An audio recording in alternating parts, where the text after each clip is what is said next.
Hare Krishna, Krishna Krishna, Hare Ram, Ram Ram, Hare Krishna, Krishna Krishna, Hare Ram, Ram Ram, Hare Krishna, Krishna, Hare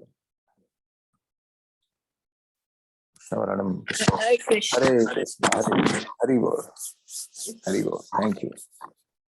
Hare Krishna. We still have a few minutes. Let's see if others can join. Padma, did you join the other group like Bhakti Sangh? Yes. Very good. Yes. Very good. We That get starts these.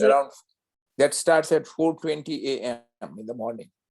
Yes, and So we got the recordings too. So one of the recordings are there. recordings. Yeah, that we I heard one of the recordings of the lady about Krishna when he was killing the two asuras and the elephant and So it's Kamsa. it's very nice program, and Yes, a lot of they people. do different things, right? Yes, they go slok Chanting by and slok, and so many things they do, even for kids and other things. yes. Like now And today on Wednesday, they have class at 5:20 p.m. yes, every I saw Wednesday. that. So because we are doing these for next 2 weeks, we will not be able to join. But next week we will join at 5:20 p.m.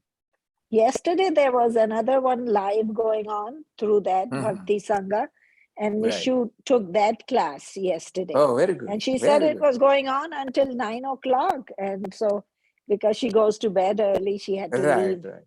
But you can join and come out whenever it's convenient like that. So that's a good one. No, this was live. She was saying it was live. Oh, yeah, that's yeah. All right. Okay, so let's see. Okay, so it's almost 6. We will start our kirtan and then we'll start. Om Namo Bhagavate Vasudevaya. Om Namo Bhagavate Vasudevaya.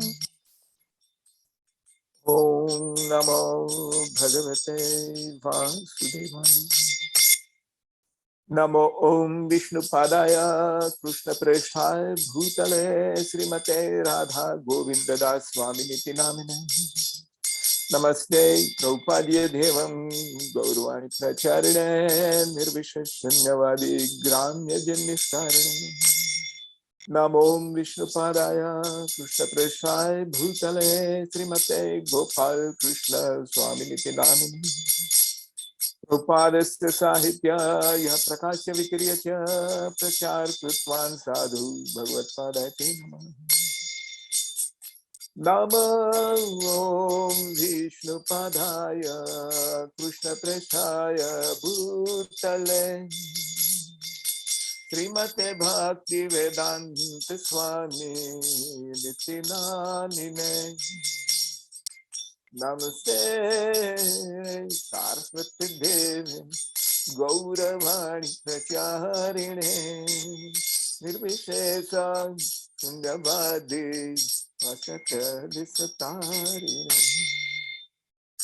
Om Agyan Timirandhasya Jnananjana Shalakaya Chakshuran Militan Yena Tasmai Sri Gurave Namah.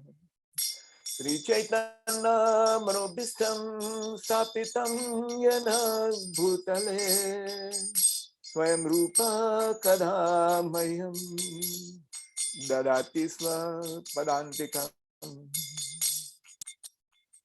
Vandeham Sri Guru Sri Uttam Padakamalam Sri Guru Vaishnavancha Sri Rupam Sadrajatam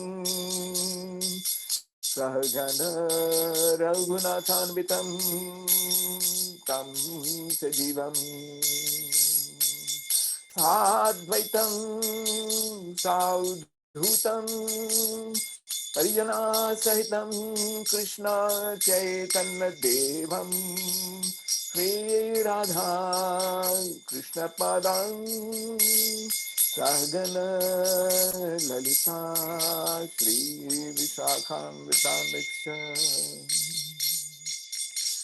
He Krishna Karuna Sindhu Deenabandhu Jagatpate Gopesha Gopika Kanta Radha Kanta Namostute Tapta Kanchan Gaurangi Radhe Vrindavaneshwari Rushabhanu Sute Devi Pranamami Hari Priye Vanchakalpa Tarubhyasya Kripa Sindhu Dhyayavacha Patidhanam Pavanebhyo Vaishnavebhyo Namo Namah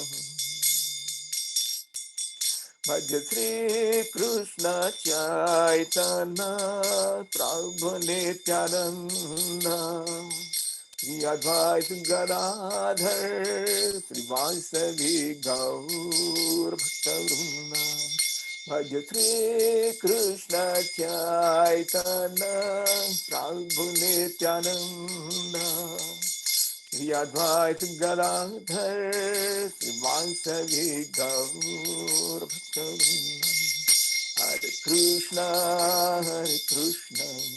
Krishna Krishna Hare Hare Hare Rama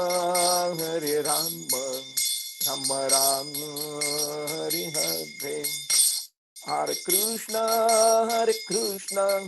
Krishna Krishna Hare Hare Hare Rama Rama Rama Hare Hare Hare Krishna Krishna Krishna Hare Hare Hare Rama Rama Rama Hare Hare Hare Krishna Krishna Krishna Hare Hare Hare Rama Rama Rama Hare Hare Hare Krishna Krishna Krishna Hare Hare Hare Rama Rama Rama Hare Hare Hare Krishna Krishna Krishna Hare Hare Hare Rama Rama Rama Hare Hare Jai Vishnupad Paramhans Parivraj Kacharya Ashtadhar Sri Samal Abhay Sharanarvind Bhaktivedanta Goswami Maharaj Prabhupada ki jai Anant Koti Vaishnav Vrind ki jai Namacharya Silas Thakur ki jai Prem se kaho Shri Krishna Chaitanya Prabhu Nityananda Shri Advaita Gadadhar Shri Vasali Gaur Bhaktivinoda ki jai Shri Radha Krishna Gopinath Shyam Kund Radha Kund Giri Govardhan ki jai Shri Vrindavan Dham ki jai Shri Navadip Dham ki jai Ganga Mai ki jai Jamuna Mai ki jai Tulsi Devi ki jai Bhakti Devi ki jai Samvita Bhakta Vrinda ki jai. All glories to assembled devotees. Hare Krishna. Hari Bol, Hari Bol. Thanks everyone for joining. And Hare Krishna. Hari Bol, Aruni Ben, thank you very much. All right, very Thank good. you. So, our own group is continuing with Bhagavad Gita, which is good because it's also good for our revision as well. I told everybody yesterday, so maybe more people will join. Yeah, no problem. Yeah, anyone who joins is fortunate soul. Chaitanya Mahaprabhu says about fortunate soul. What does he say? Do you know, Padma Ben? Who is fortunate? Brahmand Brahmite kono bhagyavan jiv. Guru Krishna Prasade Pai Bhakti Lata. Yeah, so this course of 18 days is actually Bhakti Lata growing. All right. We all have seed of Bhagavan Krishna's Bhakti in our heart. Every Jeev has got Bhakti beej in his heart, but it's dormant. It's lying asleep like that. So, what is that Chaitanya Mahaprabhu says? Nitya Siddha Krishna Bhakti Sadhya Kabunai Sravan Adi Suddha Chitte Karaya Uday. So, the seed of Bhakti means love for Lord Krishna, is dormant in every living entity, including plants and other insects and everything. but it needs to be initiated by the other devotees, right? And then especially Guru, Bhagavan Krishna, when he does it, becomes merciful to any jeev for any reason, causeless, then he can always ignite this bhakti lata bij. It starts sprouting. All right, so we have done 2 chapters of Srimad Bhagavad Gita. All right, Srimad Bhagavad Gita, in the Mahatmyam, it is said what? Anyone knows any sloka of Mahatmyam of Bhagavad Gita? What is the Mahatmya? Any sloka? There are 7 slokas of Bhagavad Gita Mahatmya. Mahatmya means what is the importance of studying Bhagavad Gita? So one of them is says, Sarvo Upanishado Gavo Dugdha Gopal Nandana. All right. Partho Vassa Sudhir Bhukta Dugdham Gita Amrutam Mahat. So these all topics about Bhagavad Gita, they are Dugdham Mahamrutam. These are Amrut. All the Upanishads, how many Upanishads are there? 108. Everything is given in these 700 slokas, especially the 574 slokas Bhagavan Krishna spoke. It contains everything. You don't need to study any other sastra. Right? If you can understand Bhagavad Gita from a bona fide chain, on your own you cannot understand. Right? Because our intelligence need to be guided by a devotee who also has a guru. So Guru Paramprama must come. Then only you will be able to understand the Bhagavad Gita. What was another one requirement a jeev should have in order to study Bhagavad Gita? What is that? Who knows? Arunibin, do you know? You have to have interest ko Hindi mein kya bolte hain? You have to have that what do you call? Shraddha. First you have to have faith and anasuya faith. Those 2 elements are. You have to have some faith, which we have, as I told you yesterday. We have faith. I had to fly to New Jersey. I had a flight in United Airlines that it will take me there. You go to a doctor, you have faith that this person knows how to help me, my disease. So in daily life, we have Shraddha. Right? So here also we should have Shraddha. And that Shraddha should be potentiated by one other element, and that is, you should not be envious of Lord Krishna. That Lord Krishna, he was a big hero or a big personality and he spoke all them. Why should I accept? No. If you don't have faith, if you have only theoretical Shraddha or faith in him, he will guide you. So as I say, Bhagavad Gita is not a dead book. It's not a material book. This book is a live book. Just like a live person. It's a live person here. All the slokas inside, they are Bhagavan Krishna himself. Right? Another shloka is Geeta Sugita Kartavyo Kimani Shastra Vistare Ichayam Padmanabhasya Mukha Padmadvini Sruta. Yeah, very good, very good. So these are the Mahatmyas. Okay, sometimes newcomers and others, they say, oh, Bhagavad Gita, I cannot understand. All right. So nobody understands Bhagavad Gita fully, except those who are pure devotees and those who have mercy of Lord Krishna. What about us? If we cannot understand Bhagavad Gita, what about us? Bhagavad Gita, you don't need to understand completely. You need to understand only one drop. Okay? Just like what?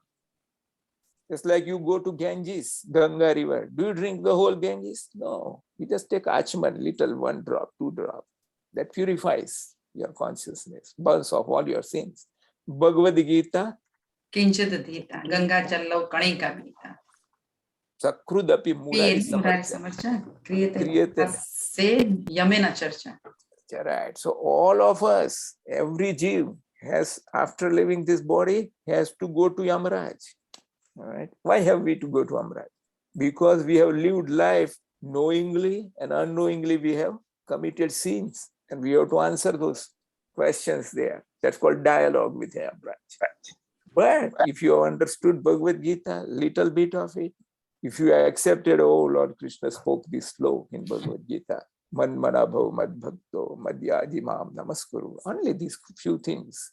He says, Patram pushpam phalam toyam yome bhaktya. Only one or two things, if you have learned from Bhagavad Gita, it will bypass you going to Yamraj.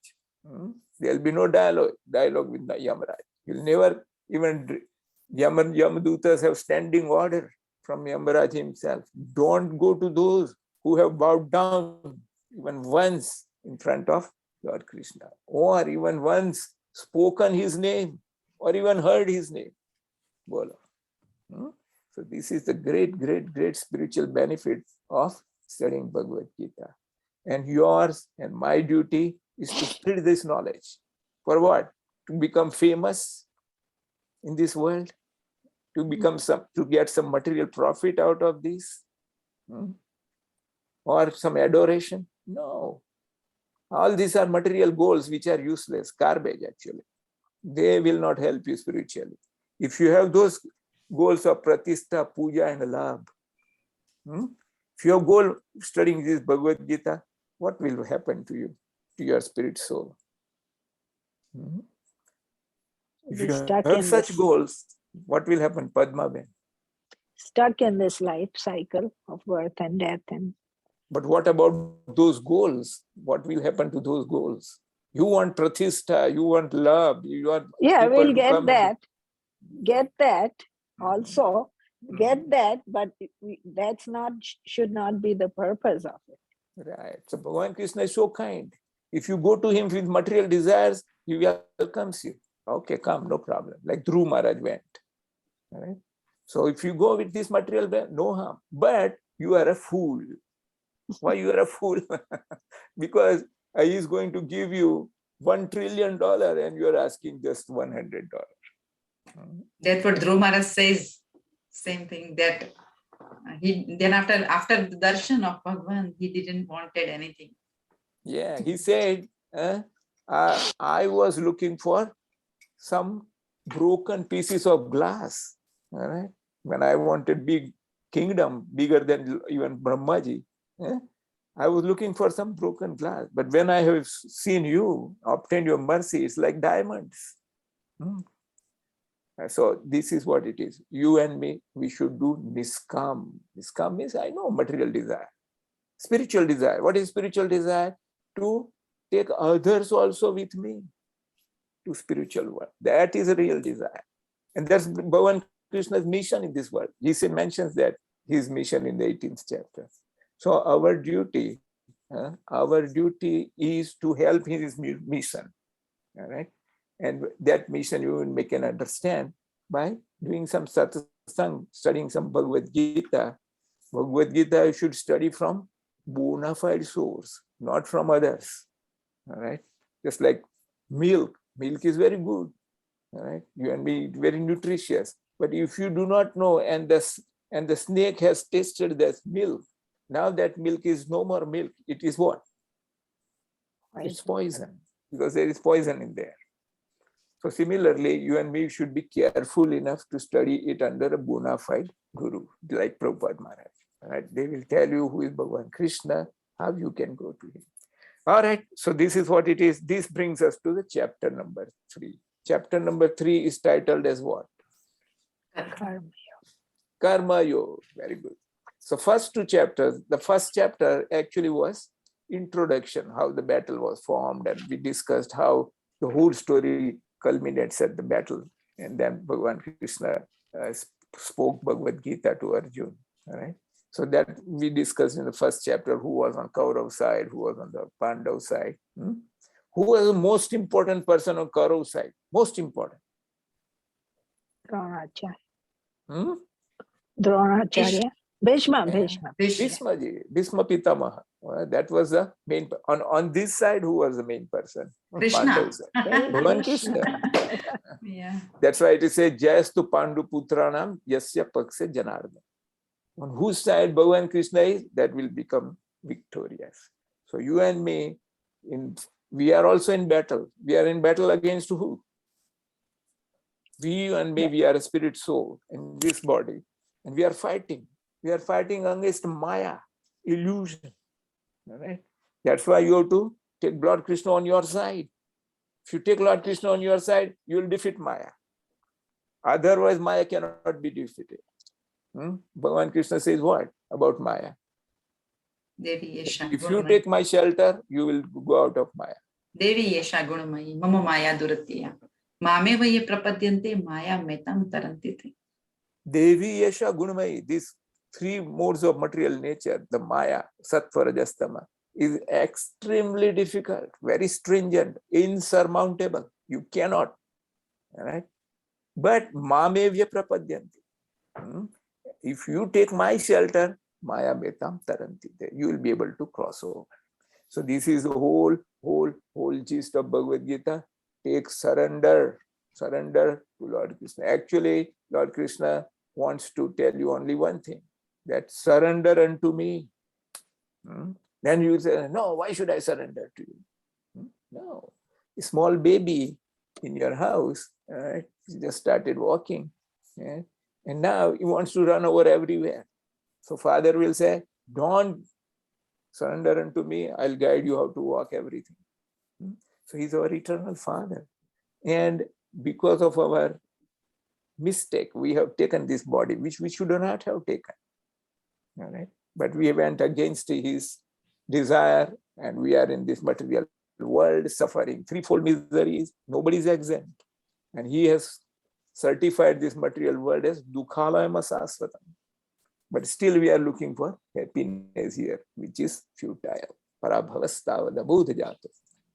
So that's why we have to take shelter of Lord Krishna. You cannot take Lord Krishna's shelter. You require one condition. What is that? Can you go and see President Biden on your own? Say, let's go and see President. Can you do that? So what would you do? Guru. You have to go to someone who knows and who can take you to him. Right? Similarly, Bhagavan Krishna, you have to take shelter of Guru. All right? Guru is the agent, the representative. All right? And he can take you to Lord Krishna. Lord Krishna otherwise is so busy in his pastimes. All right? So that's why we have to understand all these basic facts about studying Bhagavad Gita. Okay, so chapter number 3 is Karma Yoga. So let me start asking you one question, each of you, okay? Whatever time you woke up in the morning, 5 o'clock, 6 o'clock, whatever time, and up to now, it is about 6:20 now. You did a lot of work today, all right? What was the main work you did out of all the works? What was the one main work you did, Padmaji? I wake up, yeah. In the morning when I wake up, I do bow down to my 3 times to my different murtis and Bhagwan, Suraj Devta. Then later on I do my prayers, and in the afternoon I listen to lectures. And okay, so that was one thing you did. What about Harsaben? What did you do? Whole day the housework. In the Yes, morning, housework. as usual, morning we are doing the prayer and stuff. So puja and prayer and everything, cooking, and I did some backyard work, and I was listening the Bhagwan's Katha along with this. Yeah, very good. How about Aruniji? I just want one important work which you might have done. So every day we do puja, and we do try to listen to lectures and read your shlokas. And today all day I was on the road because Okay, very good. Yeah. Okay. Paresji, are you there? Would you like to answer? Okay. How about Kiran? Kiran ji, Yeah. Can I talk now? Yeah, sure. Go ahead. Okay. I woke up this morning, I brushed my teeth, and I did my puja, and I did Nam Japna. That was the first thing I do every morning. Every morning, that's what I do. Then I got ready and I went to play tennis. Okay, thank you. How about Paresji? Paresji, what did you do? Most Well, important thing. Nothing. I was just went to the work. That's what I did. Right. Um, Okay. did some cooking and now listening to your session. So that's what I Very did. good. Thank you very much. How about Bharti ji, Ahuja? आपका mute है भारती बहन. Bharti ji, is she there? No. Okay, no problem. So, why I'm asking this question? Karma yoga. Did you do the karma with the yoga of Krishna? So yeah. So my emphasis is on the word karma. All right. We all do karma. All right. So I want to start with definition of karma. What is the definition of what do you understand by the word karma? Padmaji, let's start with you. Karma is the work that we do throughout the day that's required by our family, by us. Right. And so that is a good when we definition because karma means activity Action. or whatever activity you do. All right. So that's called karma. Karma, who tells you to do what karma?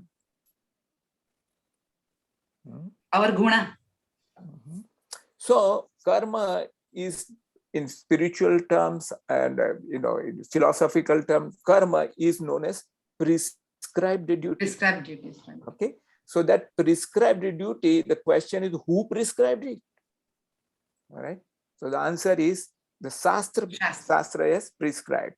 Now, Shastra, how does it prescribe duty for a woman, for a man, for a gruhas, for a sannyasi? How does it do it? So that's why that Bhagavan Krishna has made a system which is known as what? Varnashram Dharma. All right. So Varnashram Dharma is also known as Sanatana Dharma. So the whole human society is divided into 4 ashram and 4 varna. Everybody knows about this. What are those 4 ashram?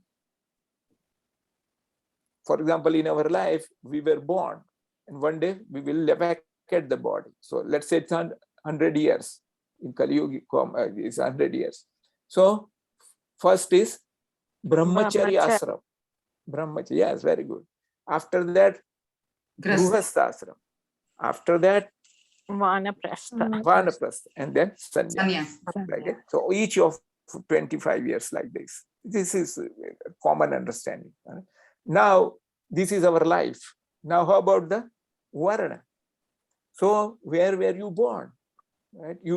Maybe you were born in Brahman family. Maybe you were born in a Kshatriya family. Maybe you were born in a Vaishya family or Shudra family. All right. So now you have to find out which place you belong to. All right. So Bhagavan Krishna says, Chatur Varnyam Maya Srustam Gun Karma Vibhaksa. According to Gun, not where you were born. All right. If I was born in a Shudra family, but I am manifesting symptoms of a Brahmin, then actually I'm a Brahmin. So the birth is not the right criterion. All right. The swabhav, the inclination, the aptitude you have, that is what decides your varna ashram.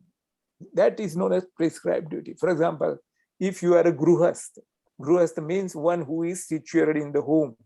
Now, home means what? Wife, means children, and then other paraphernalia. All right. So this is called gruhastha. That is an ashram, gruhastha ashram.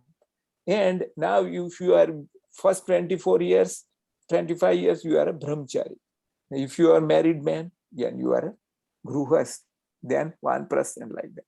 So all these duties are given, especially in the 18th chapter of this Bhagavad Gita, who is Brahman, who is Vaitsya, who is Kshatriya, all this is given. So that Shastra prescribes that you should behave like this. Now, if you do this prescribed duty, this is known as karma. All right. Now, this karma, if you do according to the Shastra, what will be its result? For example, Paresh mentioned that he is going to job to do some work. All right. When you and me go to job to work, we get some result. We get the pay, the salary. Right. So any karma produces what? The result. It produces the result. Now this result is going to bind you. How is going to bind you? If Krishna is not in the middle, then it binds us. Okay, so why should Krishna be in the middle? So that we get liberated. We don't have accumulate karma. Because okay, the reason for that is that you yourself, spirit, soul, belong to Lord Krishna. The body which he has given, it also belongs to him. The work you do also belongs to him, and the result also belongs to him. But you and me do what? Yeah? So no, this is my money. It's not Krishna's money. And then you use it for what? You use it for sense gratification. And the senses which you have, the eyes, who has given you this? They are also Krishna's. So Bhagavan Krishna is the owner of everything. He is the origin of everything. Aham sarvasya prabha. So all these prescribed duties, if you do not bring Lord Krishna in the equation, then it's going to bind your soul to get another body. Is it clear now? This much is clear? Anyone has any doubt? No. Any question? No questions. Very good. So karma, prescribed duty, is always going to take you to bondage. All right? And this bondage, if you want to bypass that bondage, because our goal is to get out of the cycle of birth and death, that's known as moksha. So if you want to get out of this, you have to bring Lord Krishna in the equation. And that's the 9th sloka of this chapter. Who knows that? Harsha Vendors. Yagnathat karmano anyatra. Lokoyam karma bandhane tadartha karma konteya mukta sangha samachara. Right. So this is what it says. Yagnarthat karmano. So all work you do for yagna. Now who is yagna? Yagna is Vishnu. Right? So yagnarthat karmano anyatra loko ayam karma. If you do any prescribed duty without Lord Krishna in the equation or Lord Vishnu. Right? So your question is, if I go to work, get the money, and you feed my family, this, everything, how can I bring Lord Krishna in the center? So what's the answer? Who knows? Aruni Ben knows? Who, me? Aruni? Uh, Yeah, so you, whatever you do, you pray to Krishna, think of Krishna, like you think of your child when you're at work. Similarly, if you think of Krishna and do your work, then it won't be binding. Right. So this is how it is. You go, you are earning money, you come with a paycheck. With paycheck, what do? You go to the store, buy the food, right? Buy the or other things, and you come home, eat it.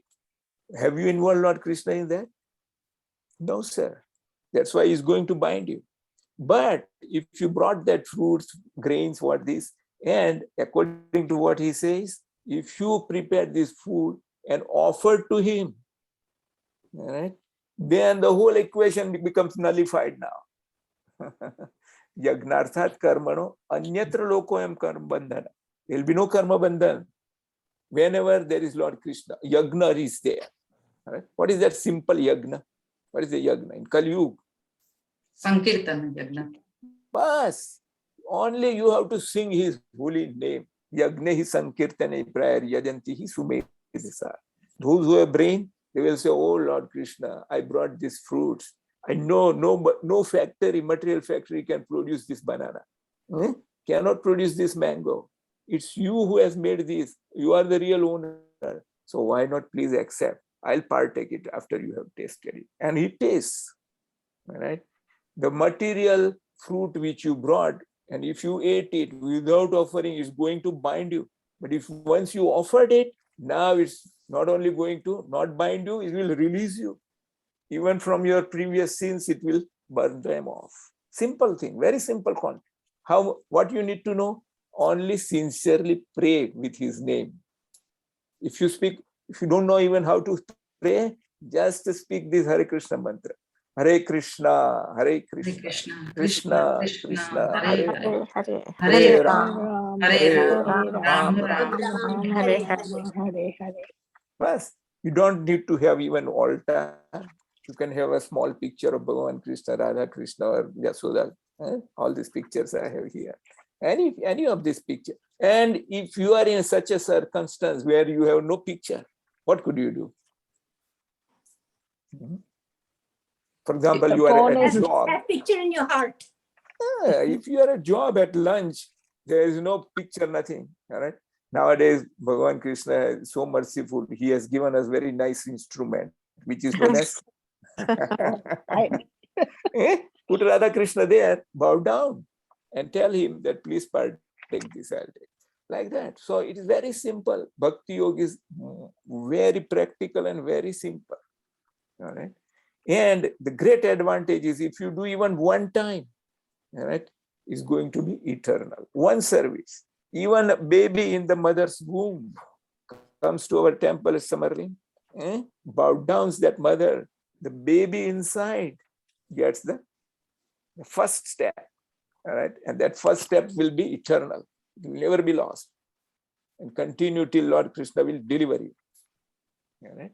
So this is the beauty of Bhagavan, doing Bhagavan Krishna's bhakti. All right. Do it sincerely. I'm not saying that you should not do it without any material motive. Do it even with material desires. Lord Krishna will purify. In fact, Bhagavan Krishna says in 7th chapter that 4 kinds of people, they come to me for so many things. Chaturvidha bhajante mam janaha sukrutino. They are sukrutino. They come for what? Money. When they are in problem, they come to, oh, Bhagavan Krishna, I'm in problem, please help.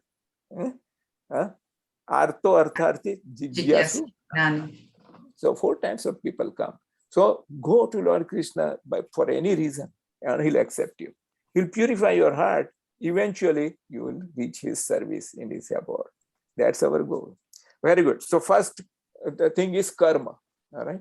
Now this karma, when you offer it to in service of Lord Krishna, bring Lord Krishna in the equation, it becomes now what? There is a term for that. It's known as yoga. Prasad. Prasad. It's another term is akarma. That karma plus Lord Krishna becomes akarma. Akarma means something which does not bind you. So that's the second term you should understand. First term is karma. Second term is akarma, which is equivalent of bhakti. Right? Bhakti is actually akarma. So 2 terms you have understood. One is karma, another one is akarma. The third one is known as vikarma. What is the meaning of vikarma? Bad karma? Bad karma. What else? How do you know it is bad karma? Who tells you that it is bad? Whatever Shastra says, we don't do like that. Opposite from the Shastra. Yeah. So Shastra says there are forbidden karma. These you should never do. And Prabhupada Maharaj has given these 4 karma. Vikarma. Don't ever indulge into them. One is no meat eating. All right. If you are eating meat, eggs or whatever, pray to Lord Krishna, oh Lord Krishna, save me from this habit, and he will help you. All right. Instead, you start offering him nice food, this, that, and that spiritual food will automatically make you averse to those kind of things. So first is meat eating, and don't eat any kind. Then second is intoxicant. All right. Intoxicants are starting from caffeine and all these things. All right. Alcohol and all this. These also you should not indulge in. All right. There are mild intoxications people are sometimes indulging allowed like that. But as you progress, you will develop distaste for them. All right. So that's number 2. Number 3 is gambling, which is the headquarter of the whole universe, is our city here. Gambling casinos. All right. So gambling you should not. Also gambling means so many other things apart from this money, but that we will not discuss right now. So that is gambling. And the 4th one is illicit sex. All right. So these are great 4 sins in Kali Yuga. You and me should allow this. Sex is a very sacred thing, and it is confined as one of the sanskars. Vivah yagna. It's known as Vivah yagna. So it should be done for that reason. Putrarthe kiyate bharya. You should marry a woman, or a woman should marry a husband, a man, to have a son. Why? Putra Pindodarthat, for Pindadan. Right? If you do not have a son and you only have daughter, the daughter's husband can also do that. So all these things are given in Shastra. So Vikarma, everybody now understood? Vikarma. Vikarma is karma which is prohibited by Shastra. Don't do these things. You cannot say that, I can drink beer and offer it to Lord Krishna. You cannot. Lord Krishna will not accept that. He has already said, don't give me only those 4 things. So you cannot give other things. So these 3 terms you must very much understand completely. What is karma? What is akarma? What is vikarma? Right? If you understood these 3 things, then you are on the right track. So Guruji, what's a nishkam? Okay, that we will come little later. Okay. Okay. Now we come to the 4th term, which is the title of this. There is another term also known as karma kand. Have you heard of this word karma kand? Yes. Okay. Karma kand means in the whole Vedas, all right? There are 4 Vedas. The subject matter of the whole Vedas is divided into 3 kanda. Kanda means sections. All right. One is known as karma kand. Second one is known as gnana kand. And the third one is known as Upasana. upasana kand. So these are the 3 subject matters of the whole Vedas. Out of these, karma kand is the majority portion, like say 80-85% is what? Karma kand. And karma kand, what do you understand by the karma kand? We are doing that all the yagnas for our sense gratification, and we are offering to the all demigods. Right. Okay.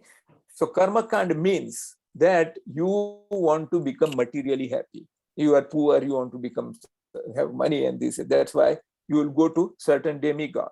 All right.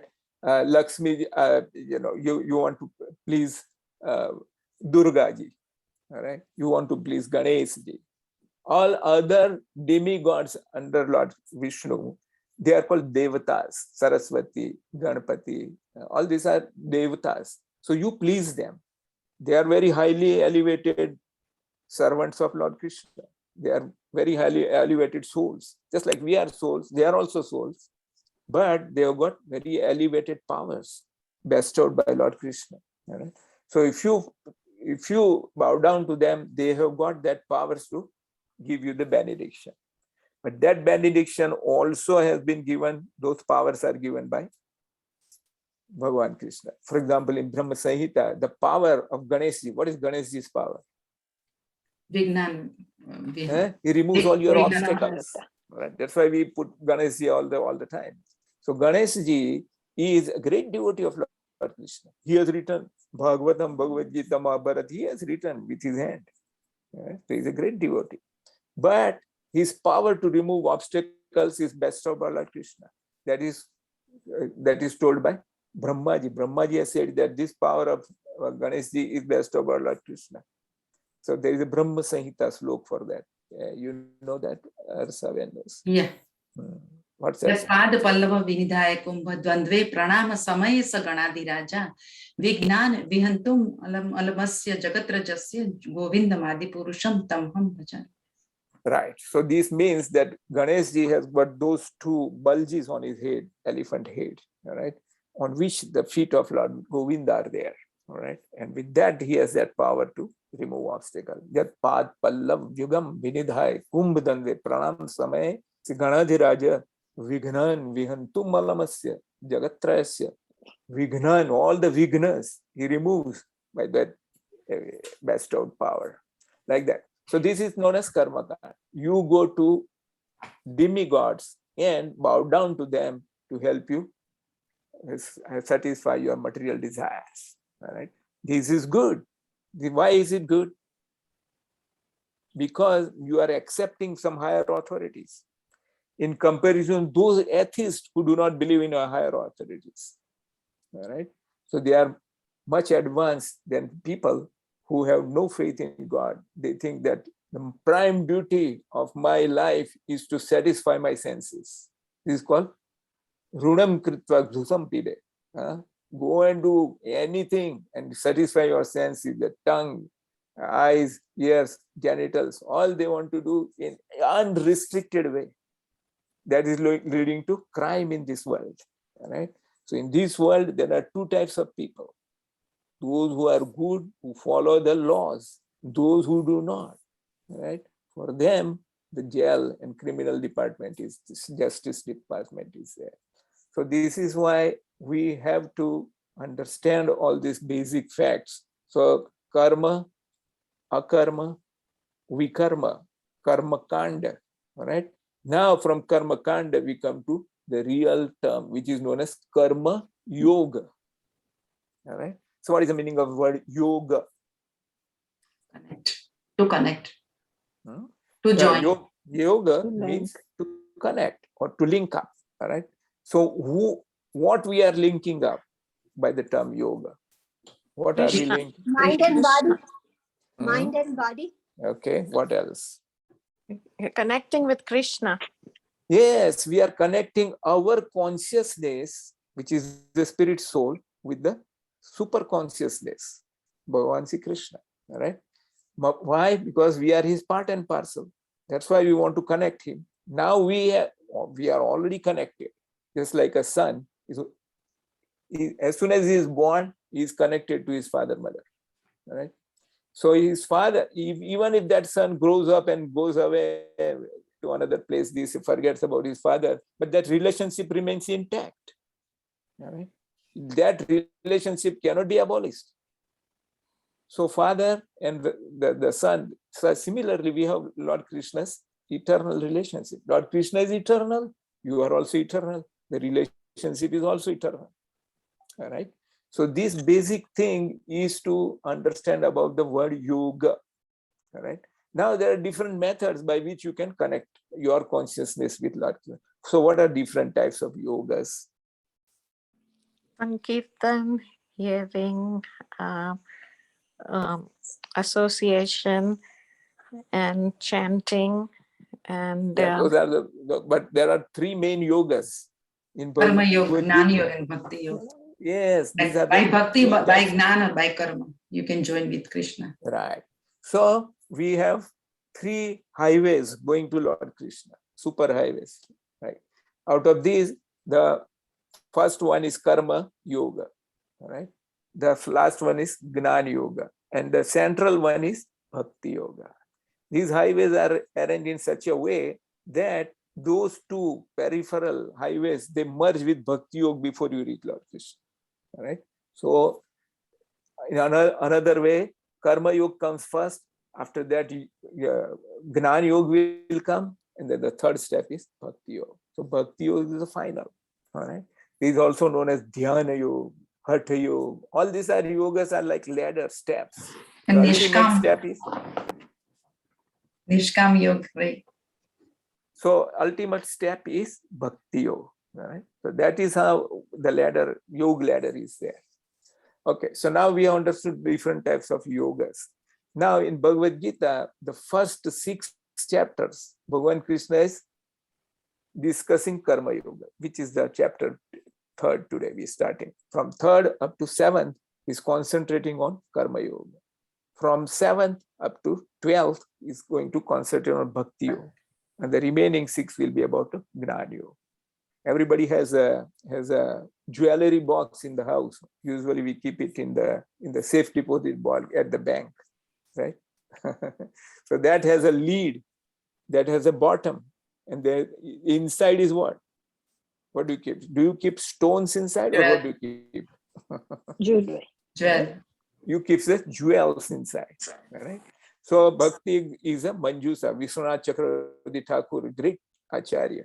He has compared Bhagavad Gita with a Manjusa, Ratna Manjusa. Manjusa means box. What is that?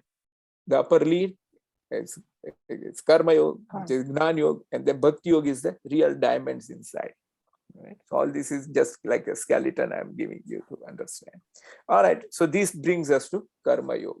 Karma Yoga, as I've said, now we have understood what is karma and what you understand by yoga. All right.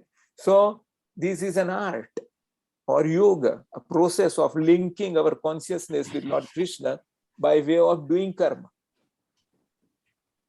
Is this clear now? Karma Yoga. Any question? Bharti Ben, you have any question? No, no. Okay, very good. So this is the first step in understanding what is Bhakti Yoga. I mean Karma Yoga. Now Karma Yoga, how we will become Bhakti Yoga or Karma Yoga, how it goes into Jnana Yoga, all this will be discussed little later. But today I'll just give you the synopsis of this. So Aruniji asked that question about Nishkam Karma Yoga. Yeah, that we will discuss. Later? Okay. Yeah. So there are two types of Karma Yoga. One is called Sakam Karma Yoga, and the other one is known as Niskam Karma Yoga. Okay. So when you do karma, Sakam, what is the meaning of Sakam? Good karma? No, not Get No, the with- results with the what you're desire. looking for. Sakam means I have some material desires. All right. I want to become a millionaire. Okay. Let me go to Lord Krishna, some little temple, bow down to him, take some fruit to him, and says, Lord Krishna, I'm bowing down to you, but I have this desire. Please help me. Will Lord Krishna help you or will not help you? He'll help. He'll help. In fact, he is waiting every Sunday at 6 p.m. that who will come and bow down to me. Bhagavad Gita class. He's waiting. Radha Govind Swami says that Bhagavan Krishna is always waiting who comes to me. And if you and me take someone there, he becomes extremely pleased with you and also the person you have taken. So Sakam means you have some material desires with which you go to Lord Krishna and do his bhakti or whatever karma you do that. That's called Sakam. All right. What is Niskam? Niskam means you have no material desires. All right. Why am I doing that? Why am I doing Bhagavan Krishna when I have no material desires? Just like a son or a daughter does the bidding for the father or mother. Does she have something? Oh, my father will give me a lot of money and let me serve him. Like, no, that's natural. Natural means without expecting any material reward. All right. There are three material rewards. I said people go to Bhagavan Krishna's bhakti or whatever yoga. What are those three goals I just mentioned before? To get money, to get knowledge, to get Puja Pratishtha. love. Yes, puja, pratishtha or labh. These three things are very subtle desires. Those who have niskam, they also sometimes harbor these. All right. They say, oh, people should know that I am so and so. People should adore me. And people should give me some money like that. So all these are called material desires. They are the great obstacles in going from Sakam to Niskam. All right. But Bhagavan Krishna is so merciful. His devotees are so merciful that by their association, slowly, those desires go away. In Bhagavatam, there is a slok which says, Dunoti Samalam Krishna. Salilasya Yatha Sarat. Just like in autumn season, all the reservoirs of water, they become clean by nature. Similarly, we have these bad desires in our heart. Those will be washed off by Lord Krishna if you approach him. Just like he did with Dhruv Maharaj. So the gist is that you go from Sakam to Niskam, or even if you remain Sakam, Lord Krishna will make you Niskam and still take you out like that. So this we will discuss a little later in detail. Okay. So let me give you this overview from this book which I have. So as I said, the first 6 chapters are about Karma Yoga. The living entity or the conditioned spirit soul is described as non-material and capable of elevating himself to self-realization by different types of yogas. This is number 1 subject matter of these first 6 chapters. All right. What are those different types of yogas? Karma Yoga, Bhakti Yoga, and Gnana Yoga. Karma Yoga is again Sakam and Niskam. So these are the broad outlines. So this is number 1, that you and me, we are spirit soul, we are not bodies, and our consciousness, we can link up with Lord Krishna, the universal consciousness by any of these 3 yogas. Number 2, the knower of the body, which is the spirit soul, can understand the Supreme Lord by rendering him service. All right. So this is number 2 of like service by doing karma. So karma yoga is this is the second point of it. Okay, and the gist of these first 6 chapters, Bhagavan Krishna summarizes in the 47th sloka of 6th chapter, which is the last sloka of the first 6 chapters. All right, 6.47. Who knows that sloka? No. Yoginam api sarvesham madgate antaratmana shraddhavan bhajante yomam teme yukta tamo matah. Right. So Bhagavan Krishna, after describing this karma yoga, he says that you should become yogi. Right? But which kind of yogi? Karma yogi, dhyan yogi, gnan yogi, bhakti yogi, hatha yogi. What yogi you want to become? He says, in my opinion, the best yogi is the one who does my bhakti. And he thinks that I am inside his heart and I am with him. Yoginam api sarvesham, of all yogis, mad gaten antaratmana. He understands that there is Lord Krishna in my heart. Yoginam api sarvesham mad gaten antara. Shraddhavan, just like in the beginning of this class I mentioned about Shraddha. Shraddha means faith, some faith you have. Shraddhavan yo bhajate mam. You words use the word bhajate. Bhajate means bhakti. And the real meaning of bhajate is what? What is the Sanskrit? Bhaja, bhajadhatu. Bhajadhatu means to serve. Okay. Bhaja means bhaja sevayam. Yeah. To bhaj means to render service. In this world, you, me, and everyone else, every living entity is rendering service to someone else. Just like I'm rendering service to my wife and children.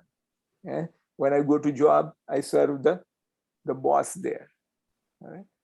Everyone is serving. All animals, they serve other their owners and others. So ultimately, everyone is a servant. That you must know. Now you say, no, sir. Mr. Joe Biden is nobody's servant. Is that correct? Or no? No. He is public servant number 1, topmost public servant in this country. All right? Even Lord Brahma, he is also servant. Right? So this is one thing you and me must understand, that I am not this body of the spirit soul, and I am basically a servant. I must serve someone. All right? Ultimately, if you have nobody to serve, who will you will serve? You will serve your senses. Your senses will demand, oh, give me food now. I want to eat something. So the senses are the ones which are the greatest taskmasters in our body. How many senses are there in our body?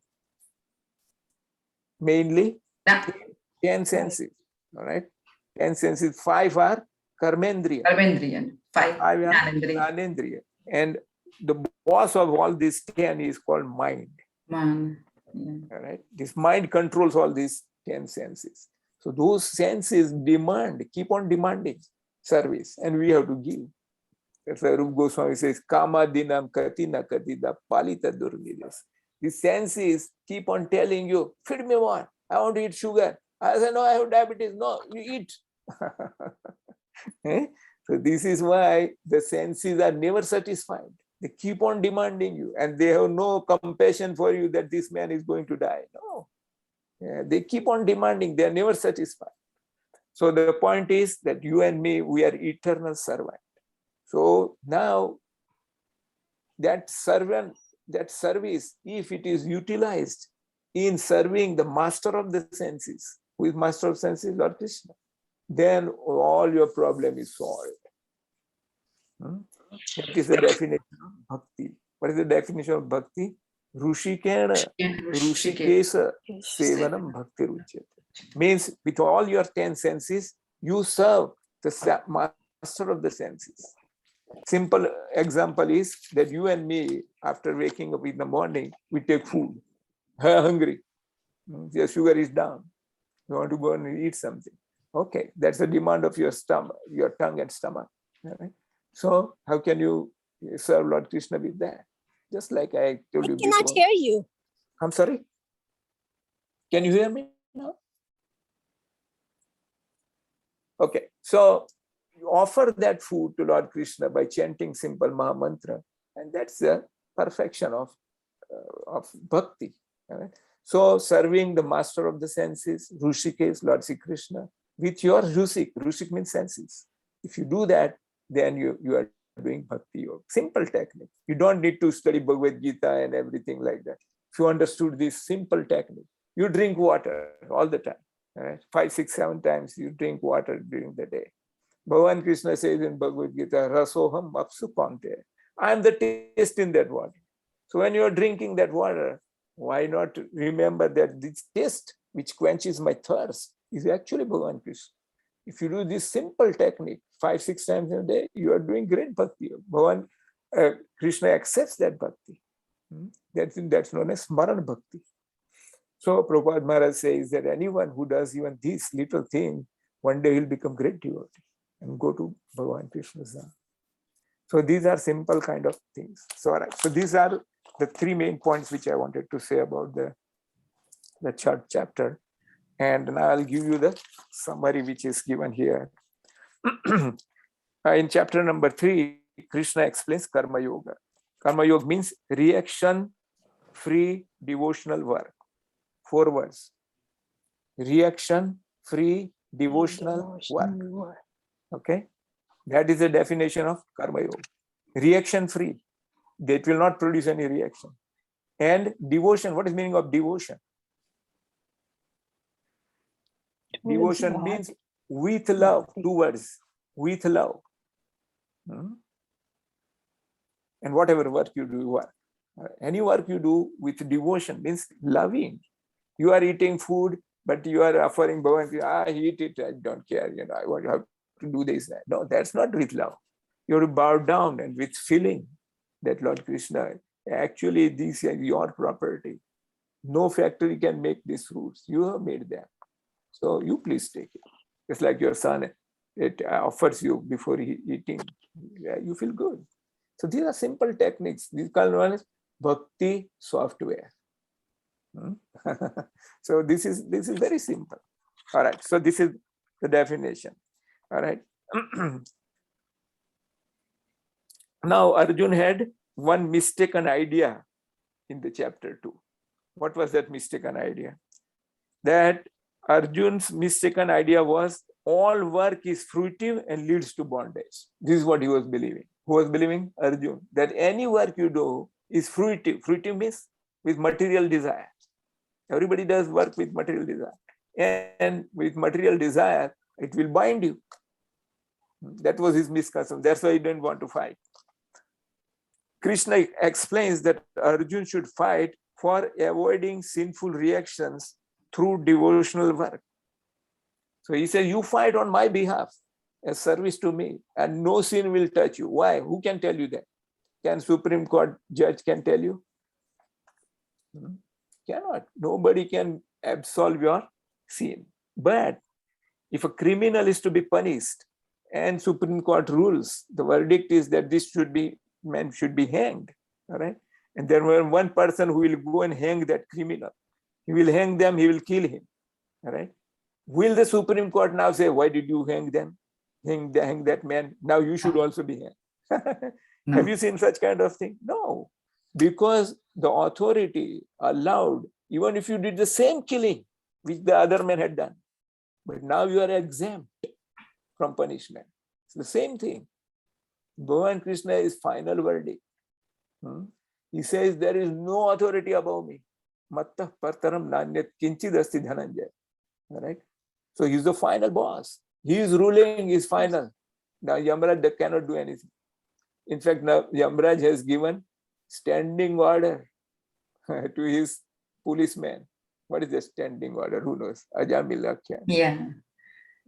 Don't bother my bhakta. Vishnu's bhakta. He says that don't even go into the dreams of those who wear kanthi, purmala, and chant my name. So chant his name. You have so much time left in your life, start chanting. Right? Chanting is the complete panacea, complete bhava aushadhi, it is known as. Bhava means birth and death, and aushadhi means medicine. Bhava ausadat srotra mano virama. So take this. All right, let's go ahead. So Lord Krishna explains to Arjuna to fight for avoiding sinful reactions through devotional work is better than attempting to escape reactions through renouncing work. So there is one thing, that if the karma binds me, why not leave the karma? Don't do any karma. Is that practical? Is there anyone who can stay without doing any karma? No. That's why Lord Krishna says that the spirit soul is active. It's not a dead matter. So whether in this body or any other body, it remains active. So karma cannot be stopped. So all those sannyasis which they do not do any material work, they are still doing karma. Right? So because they do it without any selfish motives, that will lead to the niskam karma, and that will not bind them.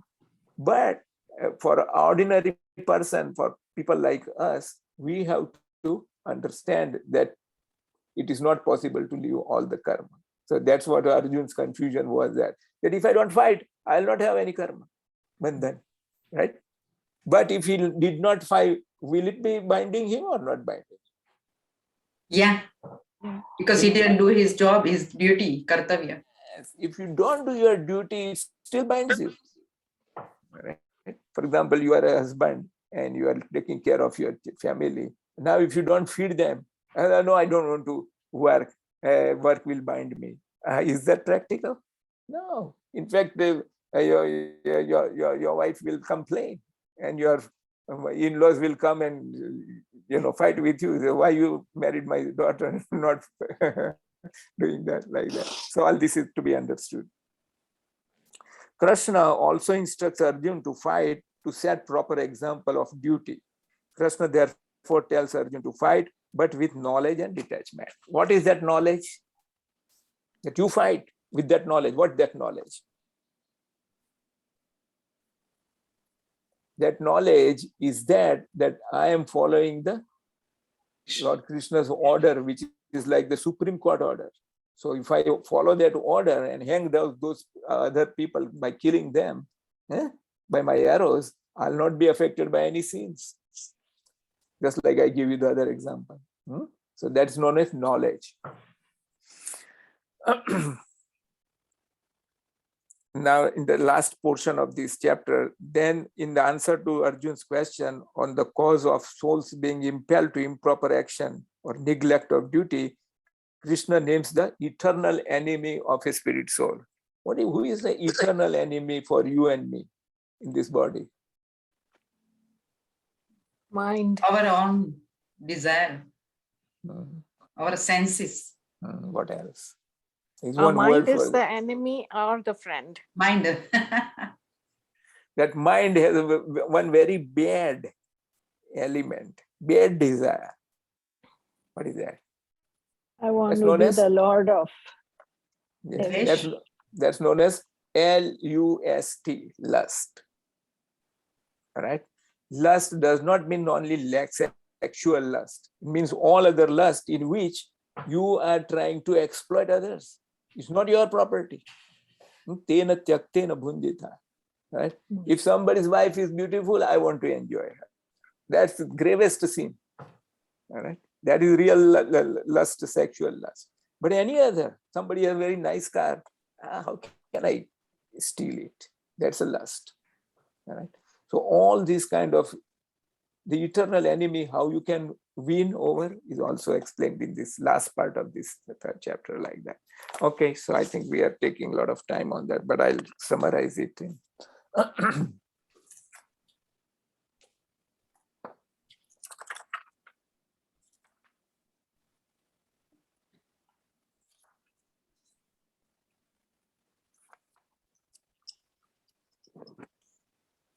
Okay, so here there is this nice book which is known as Geeta Subodhini. Right? This is a compilation of all Bhagavad Gita in nutshell and very authentic from ISKCON.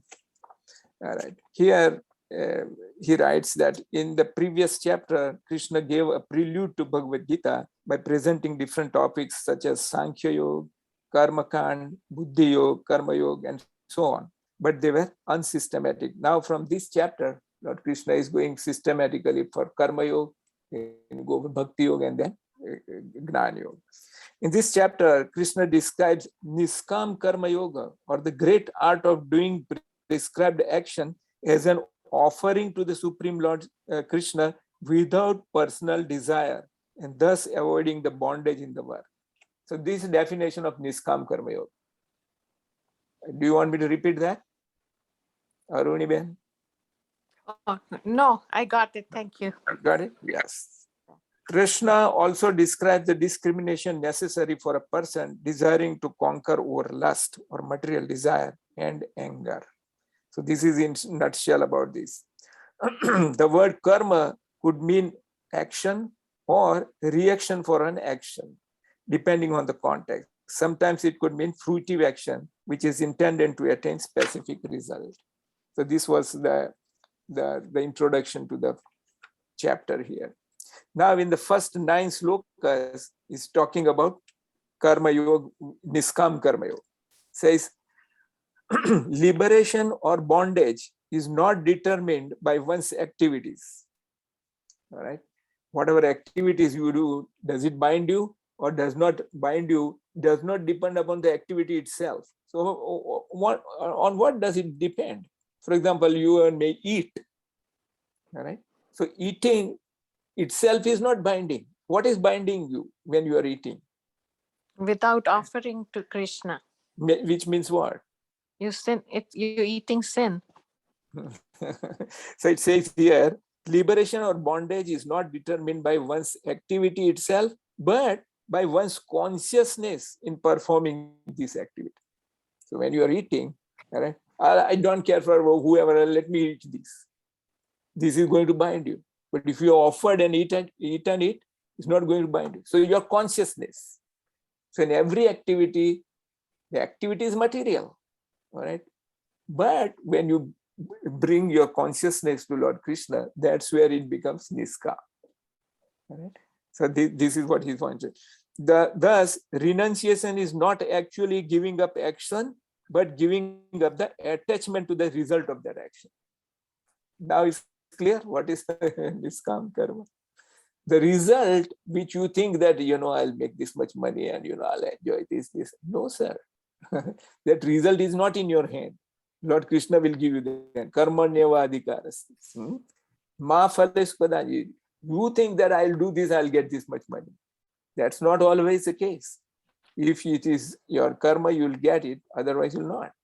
So that is decided by karmana dev netrena. So this is the understanding that whatever you do, check your consciousness. Am I dovetailing it in service of Lord Krishna? Then it becomes Niskam Karma Yoga.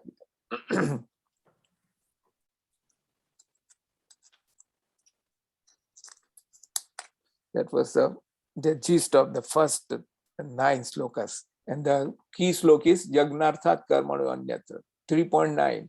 Okay. So I'm just giving you outline. If you have time and interest, you should do those key slokas and read yourself to get more knowledge. Now from 10th to 16th, from Karma Kand to Karma Yoga, Lord Krishna is giving this gist of this section is that Lord Krishna has designed this material world to encourage yagna or sacrifice. All right.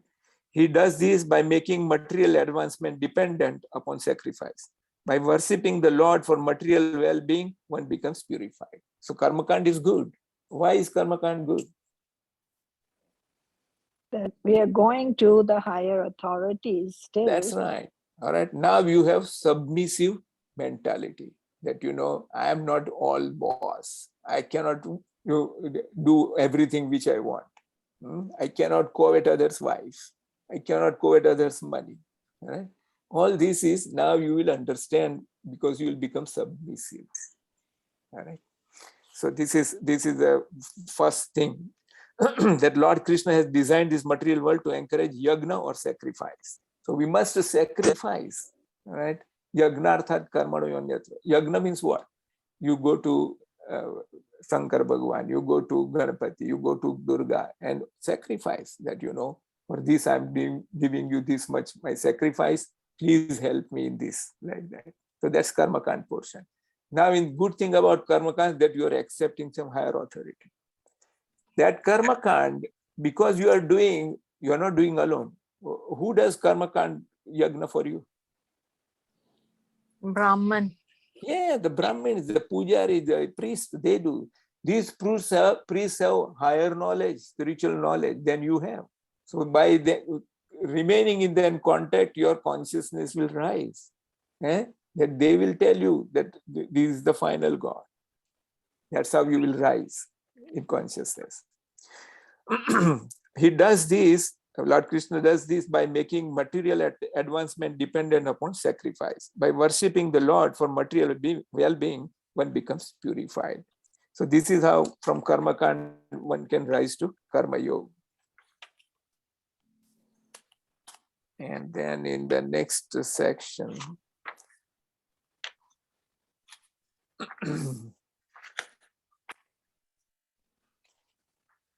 okay, from 17 slok up to 35, Niskam Karma Yoga to set the right example. This is what Lord Krishna is telling for all leaders.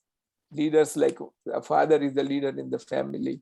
The leaders, political leaders and other leaders, Brahmins are also leaders. They should set right example. How to make a person from Karma Kand to Karma Yoga. All right. How can you do that? That is said here.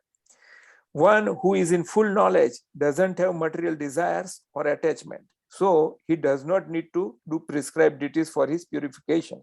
Still, he performs obligatory duties prescribed by the scriptures for setting the example for those who are less knowledgeable.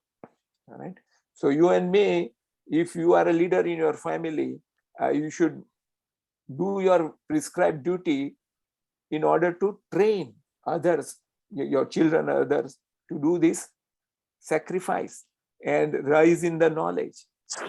You yourself need not do the work because you are doing bhakti, but you should also do this karma in order to teach others. Just like who? Janak Maharaj. Janak Maharaj, did he need to do anything? No. But still he was running the kingdom.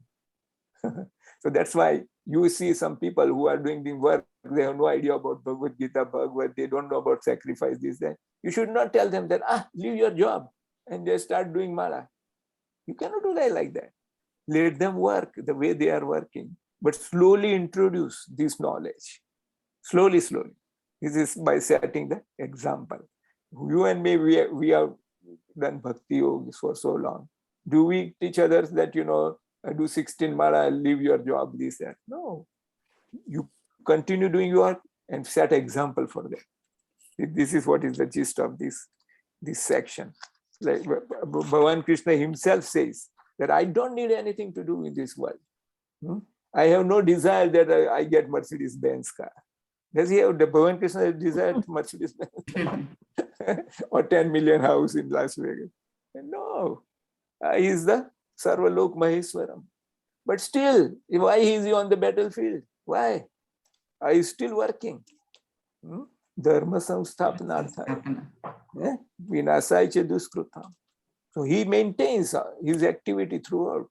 His activities are called Leela. They cannot bind him. On the contrary, you and me hear this Leela, we get liberated. So this is the example he gives here like that. And then in the last section, which is from 36 to 43, conquering the lust, the greatest enemy. This is now the real problem in our life. All right? How can you conquer the lust? The lust stays where?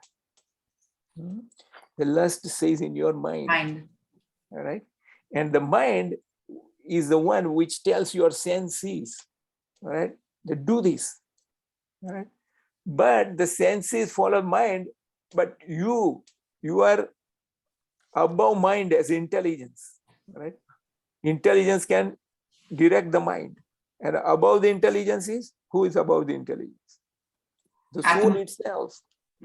You yourself are above this. Just like this kurta, and I'm the body, and I'm inside the spirit soul, like that. So the real owner of the body is the spirit soul. And then he has this intelligence, mind, false ego. And then the body is there. So the lust should be controlled starting with the senses. Right? The tongue has the lust of drinking alcohol, eating meat. There's a lust for the tongue. Tongue wants to eat eggs and wants to eat meat and whatnot. But no, sir. You tell the tongue, don't. Why? Because Guru has said, don't eat these things. Shastra says, don't eat these things. That's why you stop the tongue there. Right? Mind will rebel. No. The one time is okay, this, that. Then intelligence will come into play. Says, no. The mind keeps quiet there, like that. So this is how you can control the lust. And the gist is here that the arch enemy of spiritual advancement is this material lust. One can curb lust by following regulations of religious life. That is called sense control. And by cultivating knowledge of the soul's real nature. So as soon as your tongue demands, what should you do? It demands to eat something which is prohibited.